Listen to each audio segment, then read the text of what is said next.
Assalamualaikum warahmatullahi wabarakatuh. Perkenalkan, nama saya Damar Abi Ramadhani dari jurusan Teknik Mesin angkatan 2017. Pada video kali ini, saya akan berbicara tentang sistem refrigerasi. Oke, yang pertama kita akan berbicara tentang sejarah dari sistem pendingin. Jadi pada zaman dahulu, sebelum ditemukannya sistem pendingin, masyarakat tidak bisa menyimpan makanannya berhari-hari, dikarenakan makanan tersebut membusuk. Baru nih, orang-orang Romawi kuno berpikir dan mulai menggunakan es atau salju yang mereka ambil dari gunung untuk menyimpan makanannya.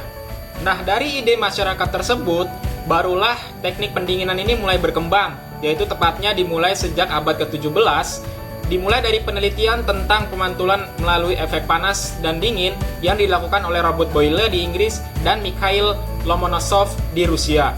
Nah, dan perkembangannya dimulai dengan sistem mesin pendingin mekanis yang ditemukan oleh seorang Amerika bernama Oliver Evans yang mampu menjelaskan tentang siklus refrigerasi kompresi uap. Pada tahun 1835, seorang Amerika lainnya juga yang bekerja di Inggris, yaitu Jacob Parkins, berhasil mendapatkan patennya untuk mesin pendingin temuannya yang bekerja berdasarkan siklus kompresi uap dari penemuan si Oliver Evans ini. Lanjut, saya akan menjelaskan tentang proses siklus kerja dari mesin kompresi uap. Dari sekian banyak sistem refrigerasi, sistem kompresi uap ini menjadi yang paling populer. Sebagai contoh, biasa kita temukan sistem kompresi uap ini pada kulkas atau lemari es, dan pada AC atau pendingin ruangan. Nah, sebelum ke proses siklus kerja mesin kompresi uap ini, terlebih dahulu kita mengenal beberapa peralatan-peralatan yang umum digunakan pada siklus kerja mesin kompresi uap ini. Yang pertama itu ada evaporator, kedua ada kompresor, ketiga ada katup ekspansi, dan keempat ada kondensor. Nah, dari keempat alat tadi, keempat-empatnya akan menjalankan 4 proses ya. Jadi dalam siklus kompresi uap ini ada 4 proses. Nah, yang pertama adalah proses kompresi, di mana proses kompresi ini terjadi pada kompresor, yang mana refrigeran yang masuk ke kompresor ini mula-mula adalah uap jenuh bertekanan rendah. Nah, dalam kompresor, si refrigeran uap ini dinaikkan tekanannya sehingga suhunya pun meningkat. Selanjutnya adalah proses kondensasi. Refrigeran uap tadi yang sudah dinaikkan tekanan dan temperaturnya masuk ke dalam kondensor untuk dibuang panasnya ke lingkungan dan terjadi proses kondensasi atau berubahnya fasa refrigeran yang tadinya uap menjadi berbentuk cairan. Selanjutnya adalah proses ekspansi. Jadi proses penurunan tekanan terjadi pada katup ekspansi yang berbentuk pipa kapiler atau orifice yang berfungsi untuk mengatur laju refrigeran yang menuju ke evaporator. Jadi setelah dari kondensor dikondensasi, si cairan refrigeran ini diturunkan dulu tekanannya dan diatur laju alirannya sebelum menuju ke evaporator. Yang terakhir adalah proses evaporasi. Nah, cairan refrigeran yang melalui katup ekspansi tadi dilepas dan berjalan menuju ke evaporator untuk melakukan proses namanya evaporasi, di mana suhu dari ruangan yang ingin kita dinginkan akan diserap oleh si refrigeran cair ini, sehingga si refrigeran yang tadinya berbentuk cair ini akan menjadi refrigeran uap bertekanan rendah.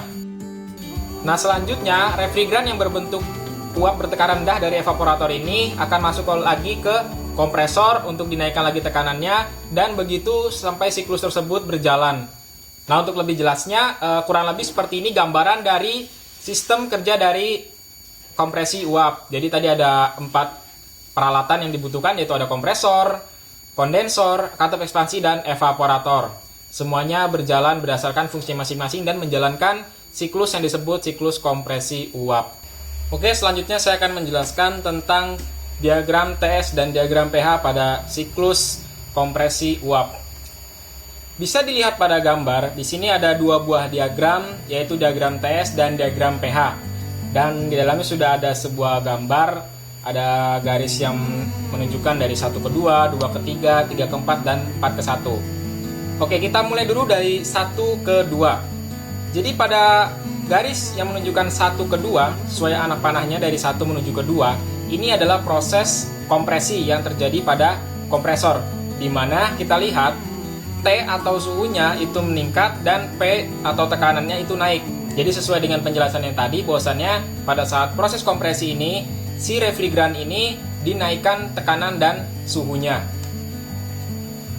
Lanjut dari proses 2 ke 3. Nah, proses 2 ke 3 ini adalah proses dari kondensasi pada kondensor, dimana kita lihat suhu saat refrigeran dilepaskan panasnya ke lingkungan, maka suhunya turun. Tetapi tekanannya masih sama, artinya si refrigeran pada kondensasi ini dia masih sebagai refrigeran bertekanan, namun suhunya yang sudah turun. Nah, selanjutnya yaitu dari langkah 3 menuju ke langkah 4. Nah, di sini adalah langkah ekspansi melalui dari katup ekspansi tadi. Nah, proses ekspansi ini si refrigeran ini diturunkan tekanannya dan juga suhunya menurun karena proses kondensasi yang tadi.